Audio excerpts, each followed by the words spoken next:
in the last bit of Mark 11. And we're going to start in verse 27 here. So if you want to turn there with me, we're going to read.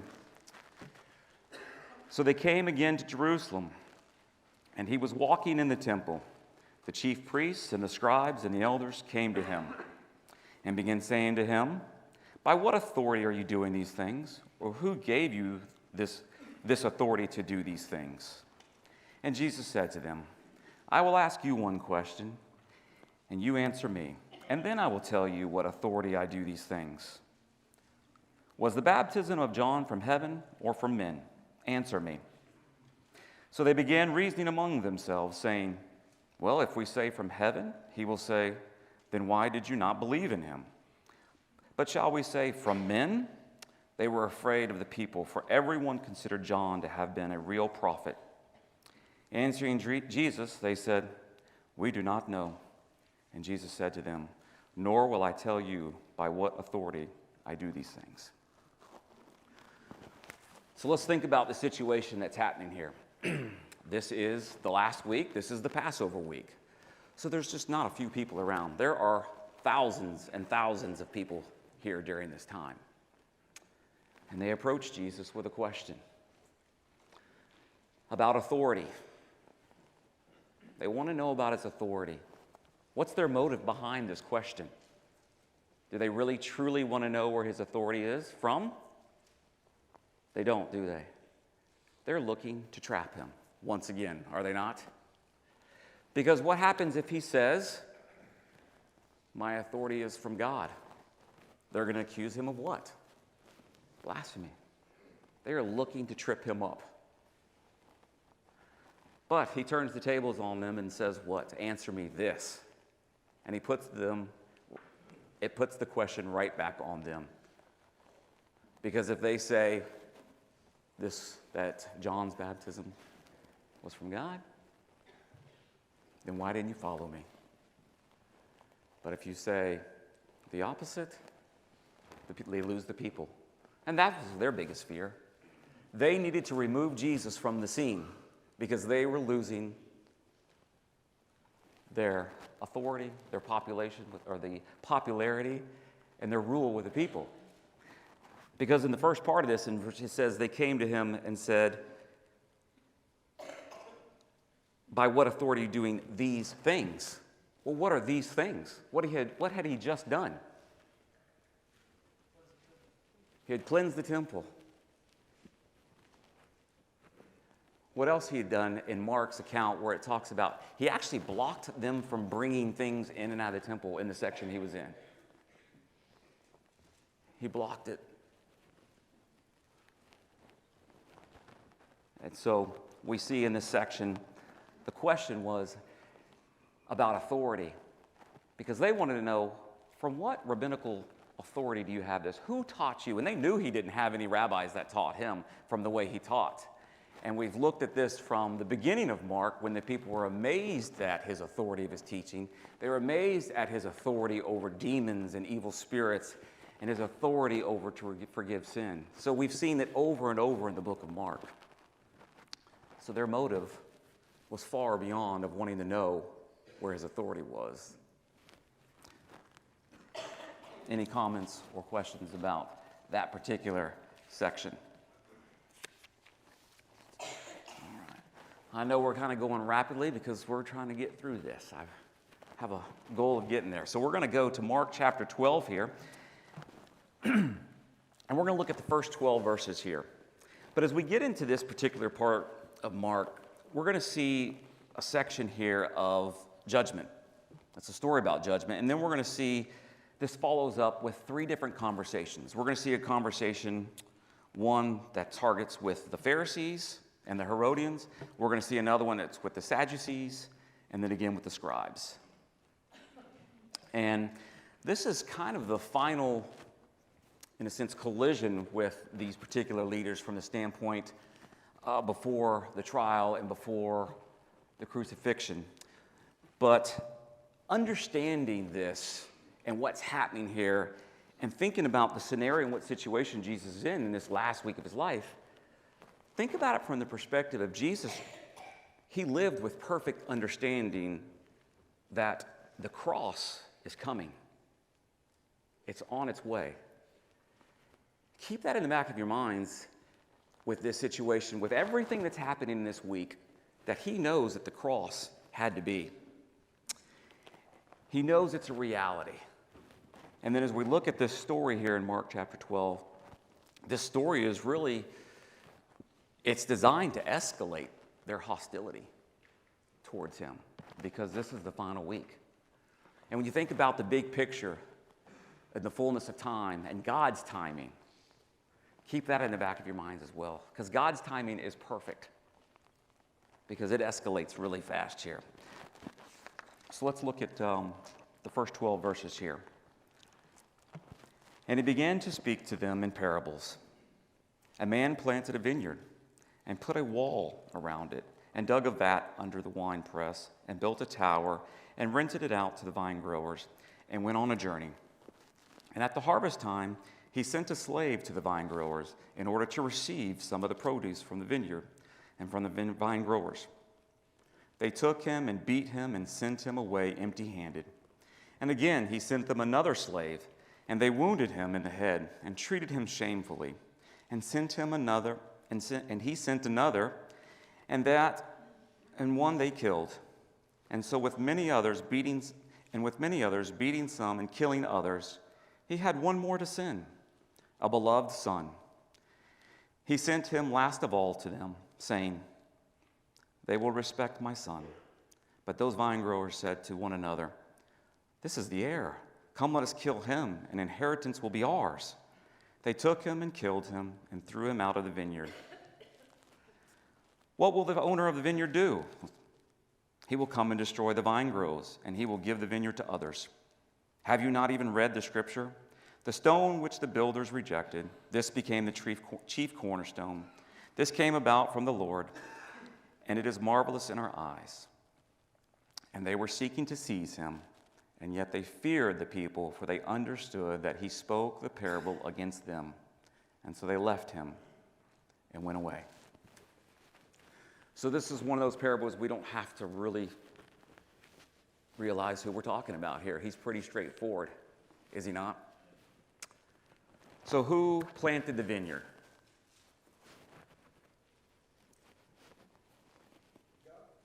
God. Who were the vine growers?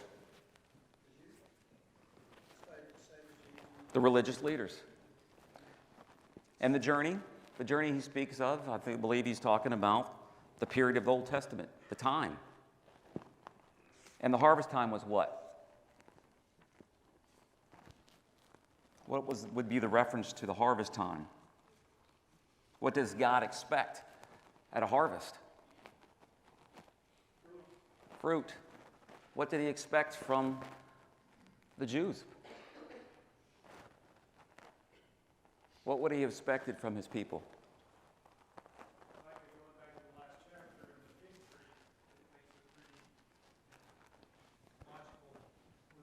Yes.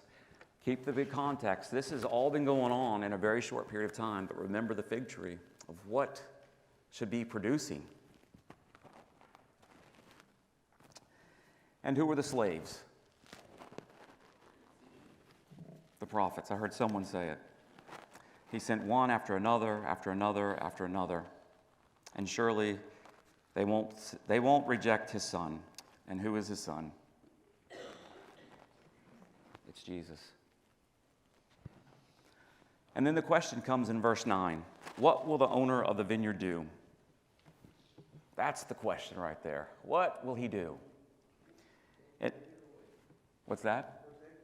He's going to take the vineyard away. He is. In Matthew 21:41, the people answered and said, "Bring those wretches to a wretched end." They knew exactly what needed to be done. And he goes on, and it says here at the end in chapter 12, or in verse 12, that he knew they were speaking of him. Or they knew that Jesus was speaking of them, the religious leaders. How would they have known? How would they have known? Did they know? Did they remember that they were responsible for mistreating the prophets? I think it's interesting. I mean, you could go back in Jeremiah 7 and 25, and you can talk about just the mistreatment of that. But if you go to Matthew 23 for just a second, Matthew, the 23rd chapter.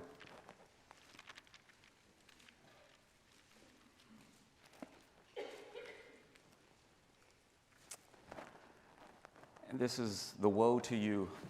A lot of woes to you, but in verse 29, woe to you, scribes and Pharisees, hypocrites, for you build the tombs of the prophets and adorn the monuments of the righteous, and say, well, if we had been living in those days of our fathers, we would not have been partners with them in shedding the blood of the prophets. So you testify against yourselves that you are the sons who murdered the prophets.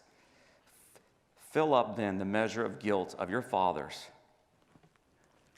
They admitted that their forefathers were the ones who destroyed the prophets. They knew exactly who he was referring to. They were guilty of shedding the prophets' blood. And they're doing it again and again. But yet, it doesn't stop them. And it just makes me think of just how much authority and power people strive for. And that's what they could not let go. Not only that, they could not let go of what their perception of what the kingdom was going to be as well. So they're dealing with both things. But they were so blinded of their perception and so blinded of that they were these chosen people. The Pharisees, the Sadducees, the council, all of them, that they just missed the point. And they were so hung up on that, they didn't even want to hear the truth in so much of this. And they understood in verse 12 that they spoke the parable against them. But that's not the end of this parable, because he goes on and says what in verse 10? He says that the stone which the builders rejected. This is a quote from Psalm 118, and it's the foreshadowing and it's prophecy being fulfilled. The one you reject will come back as the cornerstone. And we see this over and over in New Testament passages in Acts 4:11 that Jesus is the cornerstone, in 1 Peter 2:6 through 8, Romans 9:32 and 33, Ephesians 2:20. There's just multiple passages that we're all very familiar with that Jesus is the cornerstone. Any thoughts or comments as we look at this particular? He also talks about, Luke adds an interesting part of this story where Luke adds something where it says, another part of Psalm, Jesus says, everyone who falls on that stone will be broken to pieces, and whoever it falls, it will scatter him like dust. It's an interesting aspect to add to the story when you think about the stone and Jesus being the chief cornerstone, because anyone who comes into contact with Jesus, they will either be broken of their pride and their self-will and themselves, but those who refuse will be crushed by the stone. And that was a common rabbi teaching, is that the stone will crush. And you can see that over and over. They talked about the rabbis used a stone. If a stone falls on a pot, it will crush the pot. If a pot falls on the stone, it will shatter the pot. Either way, whether the pot falls on the stone or the stone falls, the result is the same.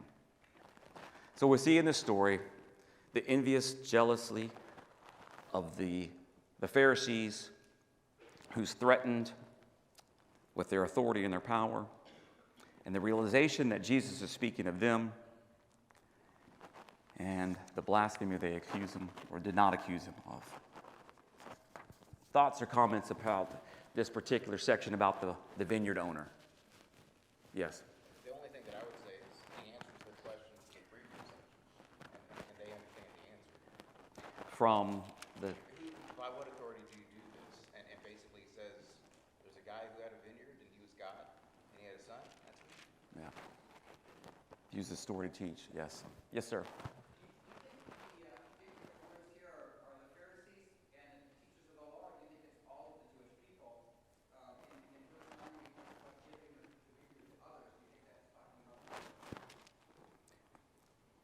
When he gets down to verse 9, oh, and he will give the vineyard to others. My thought is that it will be given to others. And I think it's foreshadowing that, yes, when the day of Pentecost and when on the resurrection and the new, it's open to all, is my thoughts on that. Don't you think that could also be referring to opening up to the Gentiles? Yes, that's what I was referring to. And it could be, too, one commentary is that the authority is also going to be given to the apostles here soon. And they'll have the authority to this part. Well, to that point, God always desires fruit. And this parable and others, where he uses vineyard and fig and Paul uses the same argument, to your point, in Romans chapter 11, when he talks to the Gentiles, and he says there in verse 21, "For if God not spared the natural branches, neither will he spare you. Note then the kindness and the severity of God. Severity toward those who have fallen, but God's kindness to you, provided you continue in his kindness. Otherwise you too will be cut off." I find it interesting, Paul's argument to the Gentile Christians there in Romans is this is not just what we just read about, is not just for the Jews and how they rejected it, but there's a warning to us as well too, that we have been grafted in, but only if we follow his commandments and are honest with ourselves, et cetera, et cetera. So it's a lesson. Sometimes we're so harsh on the Pharisees, and we go, look, there's a lesson for us too in this. God always desires fruit. He always wants his children to produce that. Yeah, we're hard on the Pharisees, and and I'm not trying to give them a pass, but we always say, well, if I was there, I wouldn't have done that. Well, they said the same thing. So, yes. This wouldn't have been a new parable to them. Isaiah actually describes something very close to this in Isaiah 5. And the whole point, really, to Isaiah 5 is God has built the vineyard, he has cultivated the vineyard is not producing. I'll tell you what he's going to do. He's going to rip up the vineyard.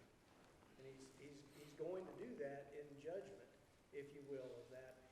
To add some of the components to this, I think, just illustrate that not only have you been given that vineyard, but you have been given a responsibility, whether these are the leaders, which I tend to think it is, or whether you just say that this is a responsibility that people were given. I think it's the same result.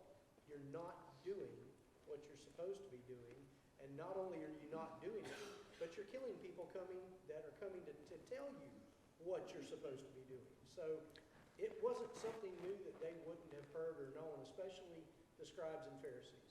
And they were very familiar with the passage in Isaiah 5, and that's exactly another reason they knew it was from this.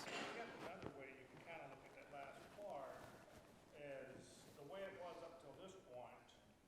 You had the chief priests and stuff like that. People had to depend on them to get their sins forgiven, to go petition them against God, or to God. After Jesus comes, there's no need for those Pharisees, Sadducees, stuff like that. It's a Christian to God through Jesus. So that could be referencing that as well, taking it away from the need for the high priest, for the priest and the high priest. You no longer need that. Yeah. There's a lot of different ways to look at this. And not that none of these are right or wrong. I don't have a problem with any of them, but you can get really, you can sometimes dissect these things so much. Yes, sir. Micah, this is a parable. And a parable is a figure of speech that has a central point that it's making. You get in trouble when you try to make every thought in the story some kind of a figurative picture of it. You have to look at the central theme in a parable. An allegory is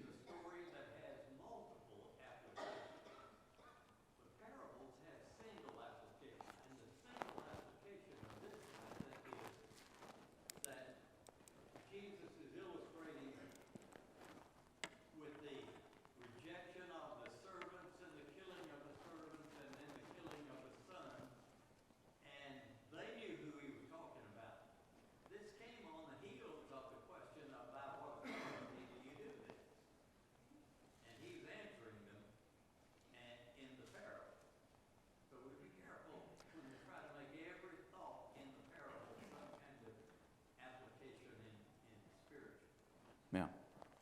Yeah. Thank you. We're going to, yes, sir.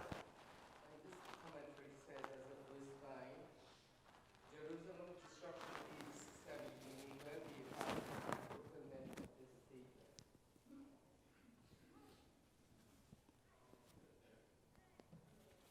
I didn't hear, I'm sorry, John. I did not hear. I hear scratching. This commentary says that as of verse 9, Jerusalem destruction in AD 70 may well be a partial fulfillment of this statement. Yes, I mean, he's trying to get them to understand all this physical stuff, all these different things. It's going to be gone. And we're going to get it, and in a minute he's going to go back to the heart of the matter, or they're going to ask, what's the greatest commandment? And we've talked about in the past, what has God always wanted? The heart. They were so caught up on the physical aspect of things. All right, we're going to go on here. So we're going to come into the question of taxes. It's titled in my, but here's what I was talking about earlier. Here's our first encounter, and this is going to be with the Pharisees and the Herodians. So they sent some of the Pharisees and Herodians to him in order to trap him in a statement. They came and said to him, "Teacher, we know that you are truthful and defer to no one, for you are not partial to any, but teach the way of God in truth." Boy, they're really buttering up. Lord, you only speak the truth. You always speak the truth. You don't have to refer or talk to anyone because you know it all. Is it lawful to pay a poll tax to Caesar or not? Still we pay, or shall we pay, or shall we not pay? But he, knowing their hypocrisy, said to them, "Why are you testing me? Bring me a denarius to look at." And they brought one. And he said to them, "Whose likeness and inscription is this?" And they said to him, "Caesar's." And he said to them, "Render to Caesar the things that are Caesar's, and to God the things that are God's." And they were amazed at him. All right, so here we see this first encounter after this, the Pharisees and the Herodians. It's funny how you bring two groups of people who don't like each other. They're coming together now to come after Jesus here. And the key is their hypocrisy here, and it's on full display. The people are trying to do what? If he says, pay taxes, the people that are following him, they're going to be like, why are we giving to this heathen government? So they're looking to discredit him with the population of the Jews from that standpoint. But then the Herodians are there. They're the political side. Well, if he says, don't pay, wait a second. He's trying to create a political movement here. We got to stop it. So either way, they're trying to trap him. Are they not? They're trying to trap Jesus here. It's interesting as you bring in Matthew and Luke's account, but Luke 20:20, it says, at that moment, some of the Pharisees and Herodians arrived in front of Jesus, and it says they were spies who pretended to be righteous. So they're taking every angle to try to trap Jesus here. So the Pharisees want to get rid of Jesus because of his theology, but that wasn't good enough. That wasn't going to cut it with the Romans. But the Romans weren't going to kill Jesus for saying he's the Son of God. So they want the Herodians to pull in and say, well, you know what? We'll get him to say he is creating an open rebellion against Rome because he's telling people, don't pay taxes, don't pay taxes. And that's not what Jesus is saying. So what does Jesus say? He says, pay the tax. Why?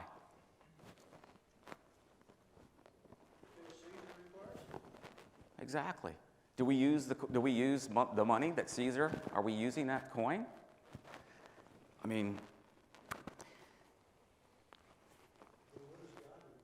well, and we can look at passages in the New Testament to submit to the civil government and things like that. And did they not get benefit of water ducts and protection and roads and things like that? They're using things from things that Rome had done, right? Give to God, or give to Caesar what is Caesar's. But give God to God is his. The things of, yes.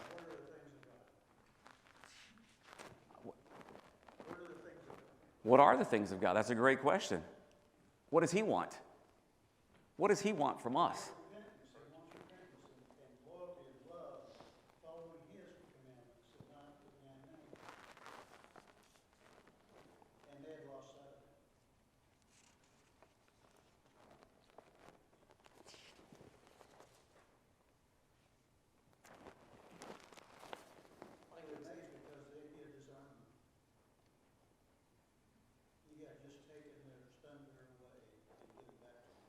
Very much so. Very much so. Yes. The intention was wrong in this question, but this is an answer I'm glad I have. Because I think one of the things that, as a Christian, I mean, would I respond to military conscription? I think this is a passage that I would point to and say, yeah, that is something that would be my duty. Because I think a Christian's dual citizenship in the United States and in heaven has divided loyalties that you have to reconcile. And what Jesus does pretty concisely here is he starts drawing the line for us.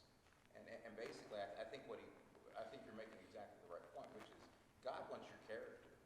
God wants who you are. And your service is to the country that you live in. And he will make a very similar point when he sends them to Babylon and say, root for the local team, build a house, have a family. And you need to support the local community, but don't forget your mind. Yeah. Has God not ordained civil authority? One of the thoughts that came to my mind was what happened in Daniel chapter 4 with Nebuchadnezzar. One of the most powerful men of that time. God sent him and turned him into a beast for 7 years, basically. And he comes back and realizes what? He knew that the Most High reigns in heaven and gives kingdoms to those whom he wills. He realized that God rules among the kingdoms of men, did he not? So, back to his question, what do we owe God? Verse 17, Jesus said, and render to Caesar what is Caesar's, and to God the things of the God. He wants us. He wants our hearts. He wants our soul. He wants our mind and our strength. And we owe that because what has he given us? He's given us his son, has he not? The son who is about to be put upon a cross and crucified for all. And they were missing the point. Any other comments or questions? I know we're going fast and I'm skipping through notes here. Yes, Will. It says, verse 17, the things of God to God. I think he very well could be alluding to the fact that on this denarius is very good evidence. Denarii minted in Syria, which has been used in Israel, that it had Caesar's picture on it, but it also referred to him as a god on the coin. So I think he's saying, okay, pay the tax to Caesar, but also remember, he's not really God, even though it says it on the coin. I think that's legitimate. Very legitimate. No, that's an excellent point. That is. I'm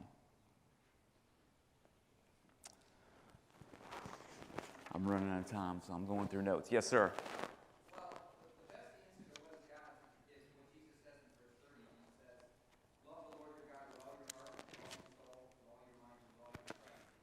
And those two things aren't mutually exclusive because, the reason that we pay taxes today in this country is because we obey what he says. We do what he says. And so it's not mutually exclusive. Paying taxes to Caesar, loving God, those things. You can pay taxes to Caesar, and you can still love God with everything you have. And he's teaching that. Yeah. God is much bigger and greater. Yes, sir. Apologize in advance for further derailing this onto social issues, but I feel like it's maybe important. Okay. So like you mentioned military service, and that's a hot button issue among Christians, and I don't want to stir the pot on that, but I do believe that it's possible to peacefully opt out of that. If your conscience prevents you from joining a military effort where you know people are getting killed and you do not believe that you should contribute to the killing of other people, then I think Christians should be able to opt out of the service, but should be very prepared to deal with the consequences. Get thrown in jail or to be labeled an expatriate or whatever happens. I think we have the freedom to listen to our conscience and disobey the law when it troubles that, but we also have to be fully prepared to deal with the consequences the government might throw at us as a result of this. Pot is stirred, I am now done. No, and I am going to move along, but I'm not to ignore that, but it's just. You can ignore it. You really don't want me to get through this chapter. I don't. We're going to spend the rest of the time on Mark 11. All right. We're not ignoring that, but we're going to keep scooting here, okay? Where am I? Okay. The question of the resurrection. All right. We're running out of time, and I don't have time to read this, but this is the Sadducees. Here's the interesting part about this. The Sadducees are coming to him on this. We had the Pharisees and the Herodians come together, and here's the Sadducees now. And they're bringing up the question about the resurrection, and they give this long, drawn-out, wild scenario of the 7. We're familiar with it. We've talked about it. Okay, what's interesting? Did the Sadducees even believe in the resurrection?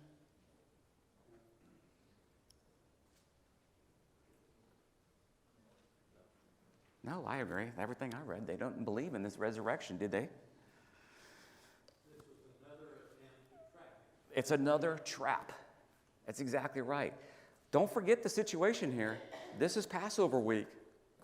Thousands and thousands of people.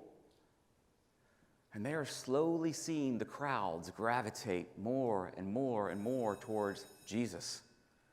This is not what they want. Their goal is to discredit Jesus with the people. Him with the people, and have the people turn on him. And that's what they're trying to do, is catching him in these dilemmas or these traps. So we see the Sadducees coming to him and bringing back passages all the way back from Deuteronomy 25:25. And he answers them. Number one, you don't understand the scriptures. Secondly, he says, you also don't understand the power of God. And what he explains to them in verse 25, for when they rise from the dead, they neither marry nor given in marriage, but are like angels in heaven. Not our angels, but like angels. We don't know exactly what that is, but. And when they rise, in the parallel passage of Luke 20:34, the sons of this age, when the people in this world rise from the dead to the next life, they'll neither marry or be given in marriage. So that's Luke's account and Mark's account here. So in earthly terms, in earthly relationships, we see there are terms of time and place, which means a man can be a son, and then an adult, and then a husband, and then a father, and so on and so on. But in heaven, all that changes. We don't have all those roles anymore. That's no longer. But they're hung up on this. And it's interesting that he answers them with the response of this in the Exodus 3:6, because they didn't believe in the resurrection, because they only looked at the first 5 books, the Pentateuch, and they never could find where resurrection would be. But here, listen to this. He says to them, Exodus 3:6, I am the God, and in this passage he's quoting here in Mark, I am the God of Abraham, I am the God of Isaac, I am the God of Jacob.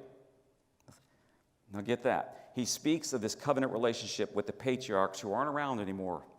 They have all died, and he says, I am the God of Abraham, Isaac, not I was, and they were. He says, I am. It doesn't say I was the God of Isaac, the God of Abraham, or the God of Jacob. Which means what? There's some resurrection. There's identification there in the present tense. And in the first 5 books, which they only reference in Exodus chapter 3 here, they would have been dead at that point, would they have not? Because those are only 5 books that they recognized and couldn't, or if they didn't see that there was a resurrection. So he answers their question by showing them right there, I'm not the God of who were or who's not anymore, but he uses the present tense. He still is the God. I thought I'd never seen or heard that until I was reading some different explanations, thoughts or comments on that particular aspect. Once I die, God is still my God. Always. He always will and was and will be.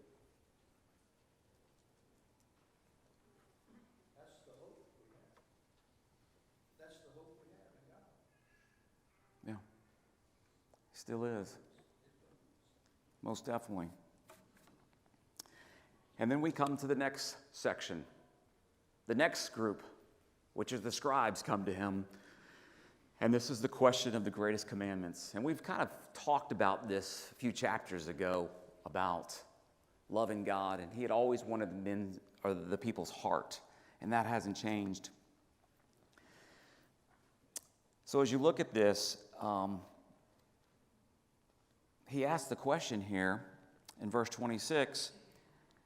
One of the scribes came and heard arguing and recognizing he had answered them and he asked him, "What commandment is the foremost of all?" All right, what's the greatest commandment, or what's of foremost of all? And we've been talking about how they're trying to entrap Jesus. How would that question entrap Jesus? What would be the trap there? Because they're seeking to trap him. I don't think they are here. I think this guy sees that he's answering these people really well. Because Jesus will eventually say, "You're not far. You're not far. You're not far." But I think this guy recognizes that he's shutting everybody up. And he has a question. And he wants to know the answer to it. He was sent, but if you look at the other accounts, they had plotted and they sent this man. So where I agree, but I also think that when I've read this, that they're looking for, where is he going to disagree with Moses? Because they looked at Moses from a standpoint of one of the prophets that brought the law. They're looking to where they're trying to trap him in where the law is when you look at these accounts. You're right, teacher. You got it right. Oh, he does right. And then we go on and see the rest, which looks like Michael's going to handle for us coming up. But yes. But I still think that these people, motive, I don't think we can see it. They have spent countless secrecy and in public trying to entrap Jesus so that he can no longer have popularity. But this is all in God's timing, because this is exactly what God would know would happen. It's the fullness of time. And this is the week where it all has to happen, where it escalates to the point where they get him to the point of crucifixion. And that's where we're heading. That's where we're heading. Thank you for your kind attention and your comments.